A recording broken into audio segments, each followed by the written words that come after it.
today, we struggle with a Nigeria that is in which our constitution is dictated by tribal what? Identity.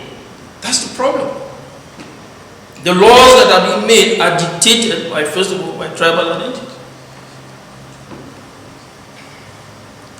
And whatever nepotistic agenda, whether I'm Muslim or I'm Christian, or that, okay? If that is even passing away, we are divided based on profession. Tribe, it is still a tribe, okay? Don't look at tribalism. When we talk about tribalism, we're not talking about tribalism in terms of ethnicity alone. Ethnicity is a good thing. But when it becomes tribalism, it is done to create nepotism, okay? That if this person is not in my tribe, then he cannot govern me and he cannot partake in what I am partaking in. And it has begun to, it began to evolve to religious tribalism. And then now we are having a new form of tribalism, which is professional tribalism.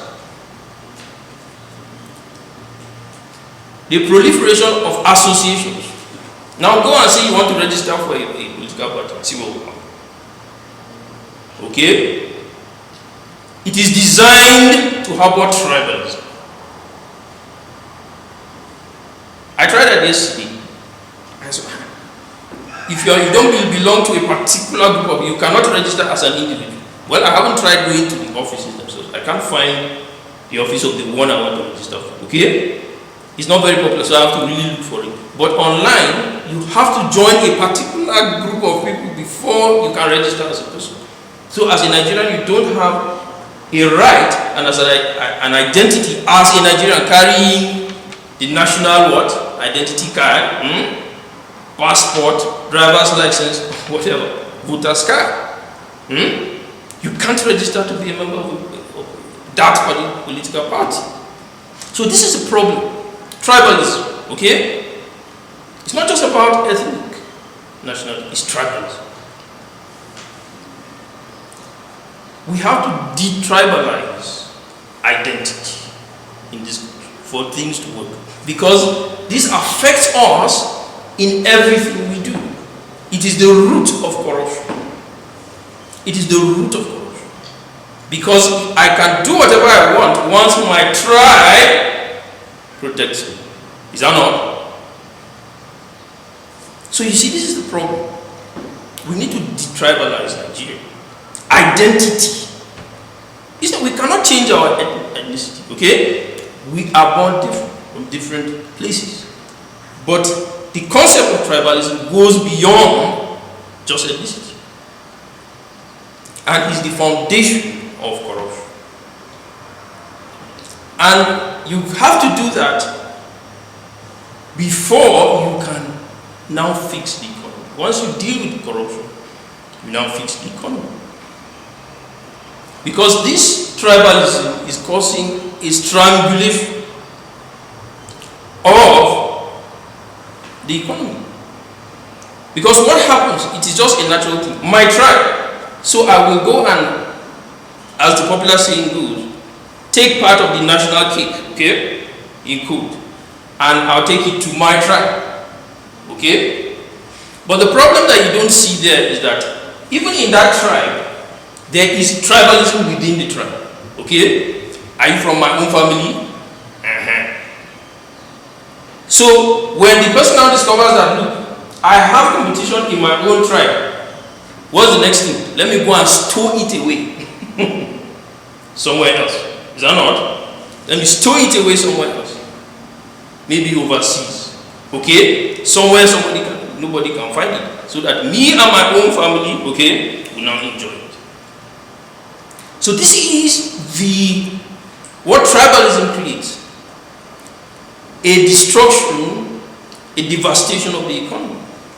Because what was supposed to be part of the national cake for my tribe now becomes something I'm going to store away and hide. Okay? So that nobody gets.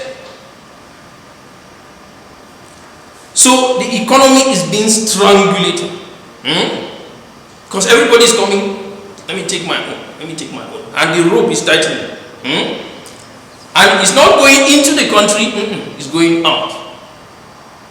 Because when the cake is shared, it is now like it has finished, go and bring more. This person got more than me. The other person got more than me. So people begin to get greedy. Well, let me go and hide. Strangulation of the economy. Through nepotism, and of course corruption itself. That's the only way to describe it. Okay? So this is what is at stake. This is what is at stake. We need to demonetize politics. Okay? Demonetize politics. Because of this tendency to now, for corruption to prevail, leadership has become something to buy. With money. As long as, even if you are not my brother, it has come to that stage, or my sister, as long as you give me money, you can have that position. Only the rich within what particular societies can get to elective positions. Now, I want to make us understand that Nigeria was not like this before, okay? We actually fought all these things during all those years, as far as I can remember. During the years of the Babangida regime, through the Abacha regime, Nigerians were actually hearing and saying, look, we don't want this thing. Too much tribal politics, too much corruption. But at a point, when they saw that they were failing, okay, in fighting it, everybody just joined. Everybody just joined. As long as you bring money, you have enough money, you can buy your position. You can buy leadership. As long as it is okay to do that, I too, when I get there, I will get involved. So we need to demonetize politics. And the only way to demonetize politics is to allow merit to rule. Praise the Lord. Even in a time when meritocracy is considered an evil on the global stage, okay? We need to demonetize politics and emphasize merit. That's the only way a country works. It only worked that way before we were colonized, and it only worked that way even after colonialism, okay? It is not, we need to remove that mentality that it is the colonial master that has brought something that is not, is not in tandem with our own culture, and that is why it's not working. That is not true. Good leaders are good leaders anywhere in the world. Praise the Lord. They are good leaders anywhere in the world.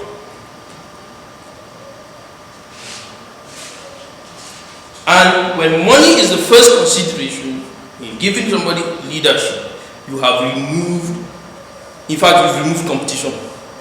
You know, we talk about competition as if it's purely about a money thing. That, okay, competition, because you have encouraged competition, people now work hard and they are able to make money, okay? But that's not necessarily true.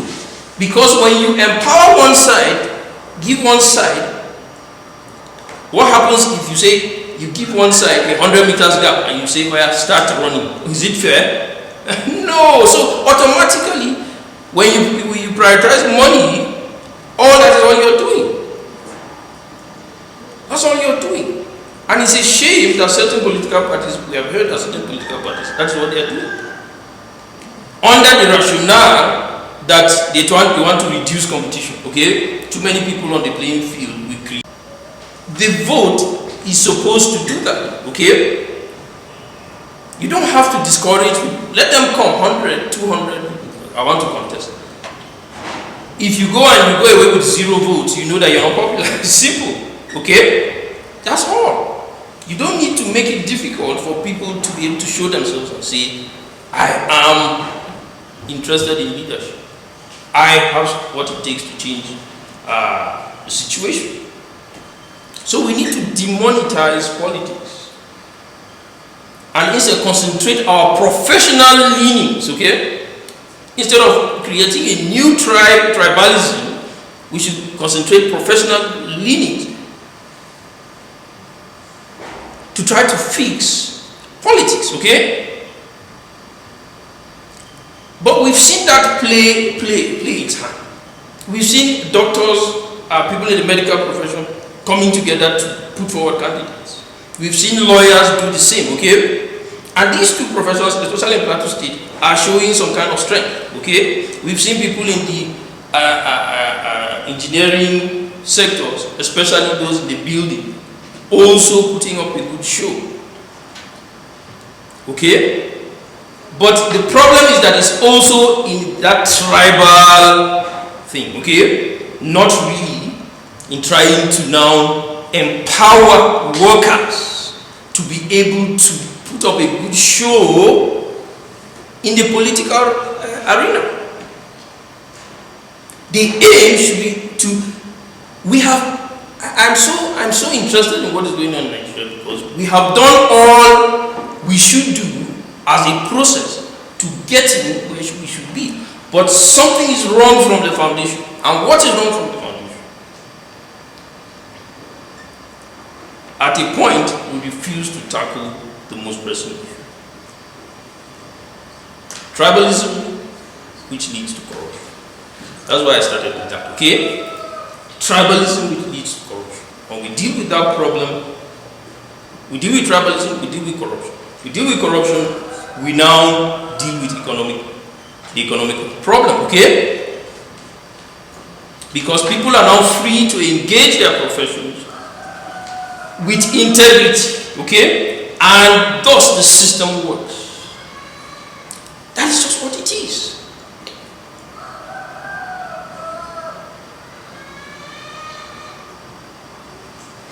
So these are the foundational concepts in which I will be putting forward my candidature wherever I am. Praise the Lord.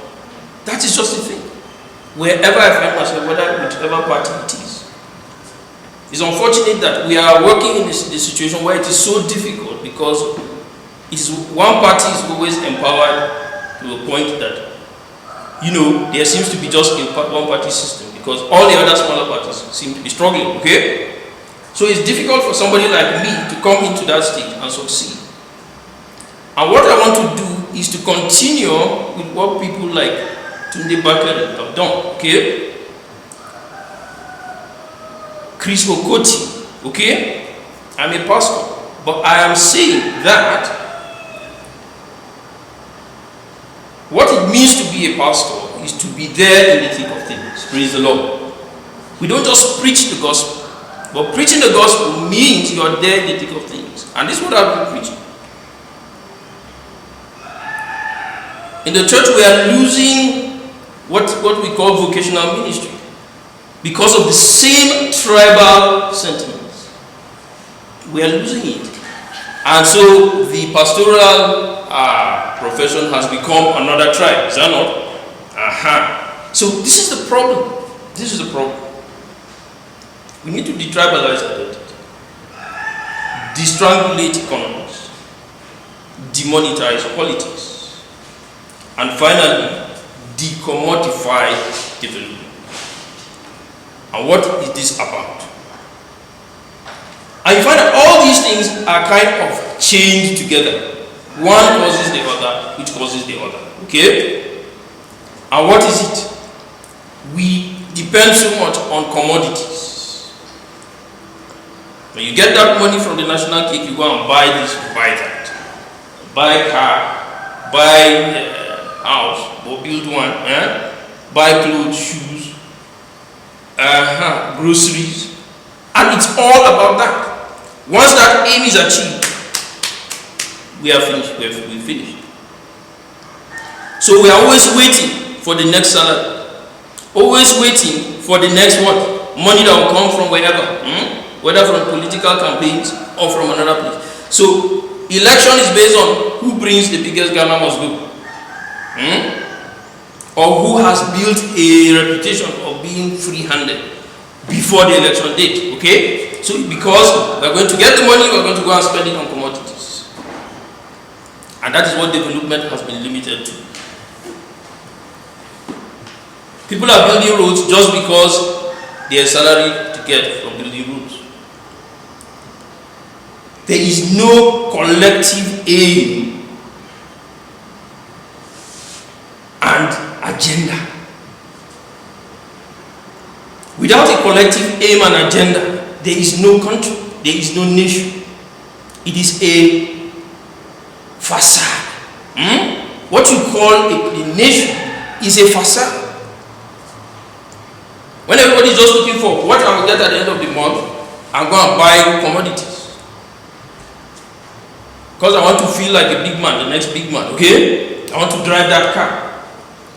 I want to own that house. I want to be eating the best meals so that people will see, not because of nutrition, but because people will see that I'm a rich man. We need to decommodify it so that people will now have, I want my country to become like this in the future. Praise the Lord. I want the children of this country to be able to stand heads up high in the international community. I want this country to be a choice location for visitors from all over the world. These are simple desires, but they can stand, praise the Lord, for a collective ambition. But when it's just about what I will get so that I go and buy that thing, buy that other thing, we need to decommodify them. And these are the four thrusts of my campaign, okay? It's what I'll be campaigning under. We need to go out there. We need to be the change that we want to see. We cannot continue to see things deteriorate and we just accept it. And we're looking up to somebody else to do it. There comes a time we have to stand up and be counted. Okay? I have seen votes deliberately strangulated because of tribe.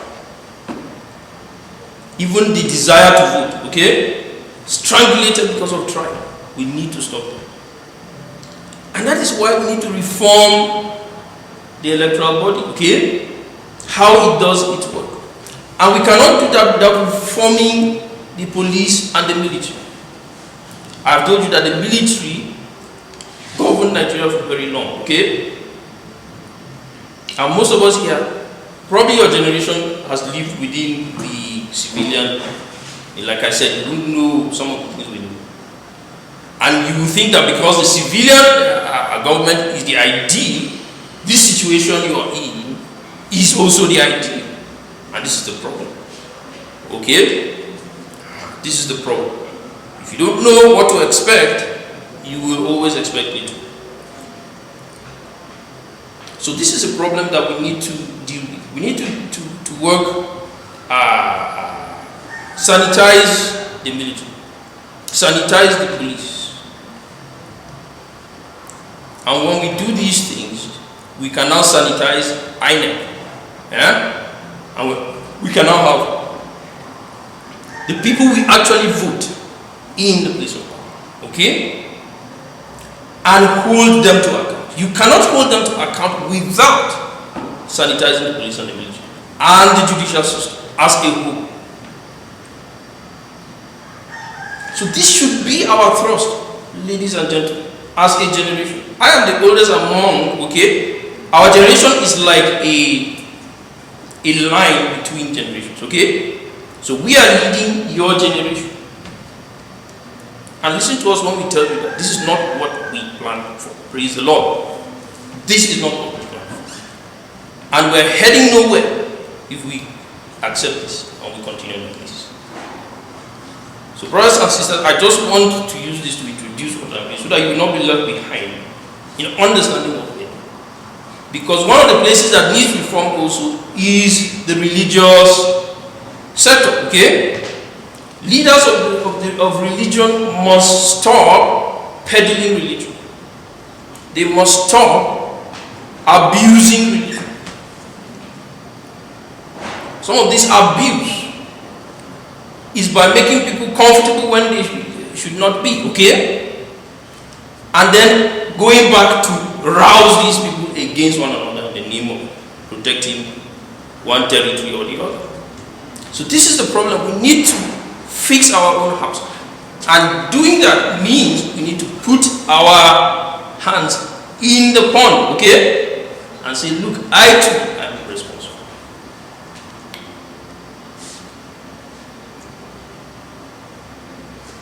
Shabbat shalom.